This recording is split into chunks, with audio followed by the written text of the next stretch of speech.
Bisa saja dong saya nuduh dia kerjasama dengan PKS. Oh, PKS pernah dia serang kok. Kok terus nggak ada angin, nggak ada hujan? Nuduh ini. Yang lucu lagi besoknya apa? Ditanggepin oleh Hidayat Nur Wahid.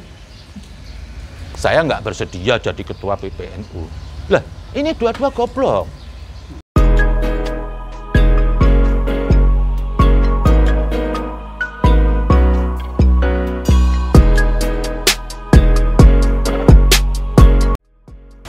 Jadi Faisal mengatakan NU kecil itu cuma tuduhan sepihak. Nggak usah lah, anak kecil aja tahu NU itu besar, punya di mana tempat. Dan NU itu sudah punya sejarah di sini. Dia sudah punya nilai perjuangan. Hingga jumlah umat NU cukup diperhitungkan. Kalau itu organisasi ecek-ecek NU, sudah gulung tikar dari waktu itu. Ini organisasi sudah cukup hebat, sekian amat. Organisasi tertua lah. Berapa banyak organisasi jatuh bangun, tutup. Nah, NU itu besar.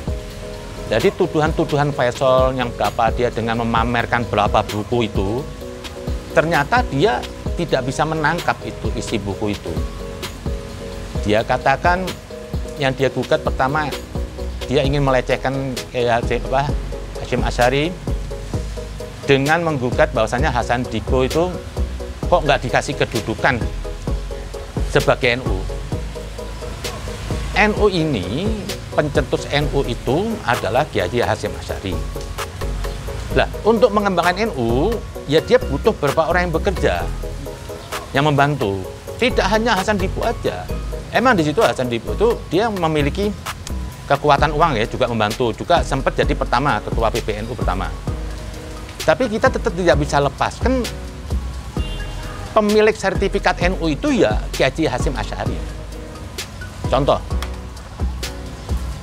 Jokowi sebagai presiden, kesuksesan negara ini yang dapat nama siapa? Jokowi. Sekalipun Jokowi itu di situ dibantu oleh berapa menteri, berapa ini. Jadi kehebatan negara ini dimotori oleh Jokowi. Begitupun juga NU, Kiai Hasyim Asy'ari. Dia yang pemilik ide pertama. Terus dia bisa mengakomodir berapa orang, termasuk dalamnya itu ada Hasan Dipo. Jadi tetap ya NU itu ya Hasyim Asy'ari karena dia pencetusnya. Harusnya Faisal aja gugat aja sekalian Nabi Muhammad. Kan dia Faisal menolak bahwasanya apa? Jangan ada pengkultusan seorang Kiai Hasyim Asy'ari karena ini bukan Hasyim Asy'ari yang kerja. Betul. Tapi dia pencetus. Tidak ada katanya dalam organisasi itu perorangan, pasti rombongan.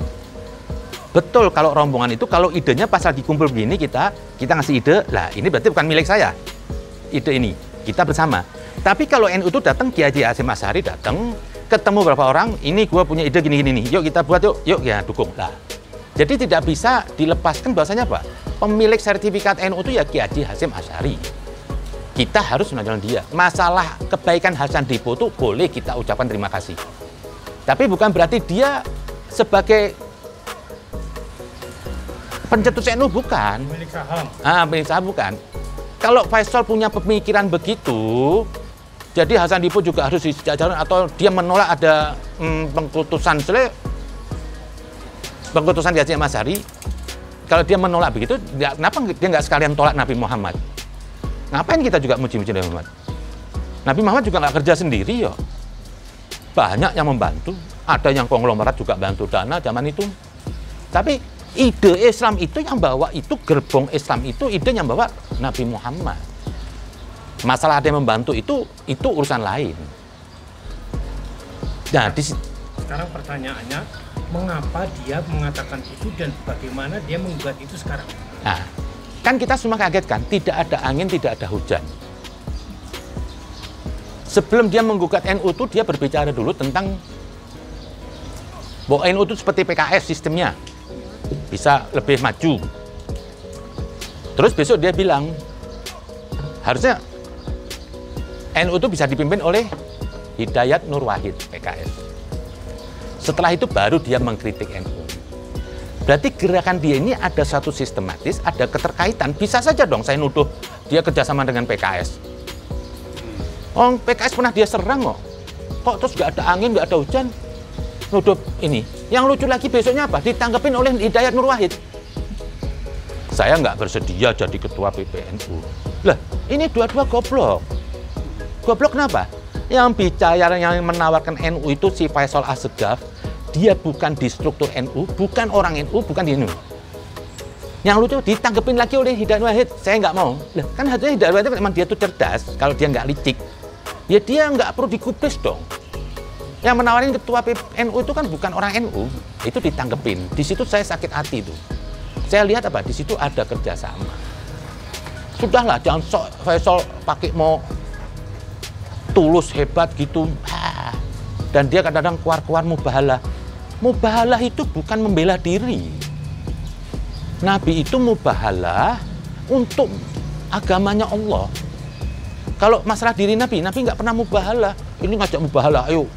Saya nggak makan duit, saya bicara benar. Apa itu? Nah, tidak ada angin, nggak ada hujan. Nah, kenapa saya juga berani mengatakan Faisal? Karena saya tahu track recordnya dia. Dia pendiri 212, dia pernah di EPI, dia keluar dari situ, dia serang EPI, dia pernah nyampe PKS. Ini sekarang nggak ada angin, nggak ada hujan, bicara tentang NU dan kasar bahasanya. Kalau orang itu ingin memberi saran dengan bahasa yang santun, ya. Kalau perlu datengin ke PBNU. Ya. Ini nggak bahasanya kasar. Ya. Sampai Kiai Haji Ahmad ini seperti orang bukan apa. Masih untung loh. Tidak diperlakukan ekstrim kepada Faisal dari orang NU. Ya, karena iya, ini orang NU juga ada yang punya, orang bawah-bawahnya juga punya emosional loh. Ya. Bisa aja dia memukul. Lah. Jadi saya lihat Pak, gerakan Faisal mengkritis NU itu bukan niat baik dengan bahasa yang kasar dan bukan cuma sebatas mau nasihatin, enggak. Berarti apa? Ada titipan, ada misi apa? Ini untuk merusak NU. Karena jujur aja, negeri ini kalau nggak ada NU sudah jadi alat kekerasan. Bisa digunakan oleh Islam radikal, juga bisa digunakan oleh apa? Orang yang punya kepentingan kekuasaan. Kenapa NU saat ini sering diganggu, diobok-obok? Karena NU ini satu, selain organisasi terbesar, dia juga menghambat gerakan-gerakan orang yang ingin buat gaduh di negeri ini. Beberapa penguasa yang ingin meraih kekuasaan dengan konflik, itu dia tidak bisa menjalankan. Contoh berapa kali gerakan Islam radikal sini ya. Seperti kemarin 212 rame. Itu mungkin kalau negeri ini nggak ada NU, sudah dimasukin gerakan radikal, ditunggangin. Lah, di sini beberapa penguasa yang dia punya kekayaan itu dari memanfaatkan negara, yang dirugikan oleh kepemimpinan Jokowi, dia nggak punya gerakan, nggak bisa mengadu domba ini, nggak bisa membuat negara ini chaos dengan keberadaan NU. NU khidmat kepada Jokowi, semata ingin menjaga maslahat negara ini jangan sampai gaduh. Nah, di sini jadi seperti gerakan Faisal ini bukan berarti gerakan murni, bisa aja dimanfaatkan dia oleh penguasa tertentu. Kenapa? Ingin melecehkan NU supaya besok gerakan NU itu gerakan tidak baik. Ya. Juga bisa jadi apa? Ini PKS. So. PKS ini dia akan cari kader dengan cara apapun. Dia mau kuasain apapun. Nah, dengan kemarin sikapnya Hidayat Nur Wahid, saya juga bisa aja curiga ini Hidayat Wahid mau ngambil suara dari NU supaya ikut ke PKS. Padahal kalau mau lihat afiliasi PKS itu dengan itu beda afiliasi Islamnya. Sekalipun di situ sekarang sudah ada berapa Habib duduk. Cuma saya lihat tuh Habib di situ cuma dijadiin topeng aja. Saya pernah baca tuh ADRT-nya PKS itu yang awal itu Islamnya cenderung ke Wahabi. Dia anti maulud, dia anti kubur, semuanya lah. Ikhwanul Muslimin kan? Iya. Nah mereka kan juga saling mendukung. Mana pernah dia mengkritik Wahabi, gerakan radikal, tidak.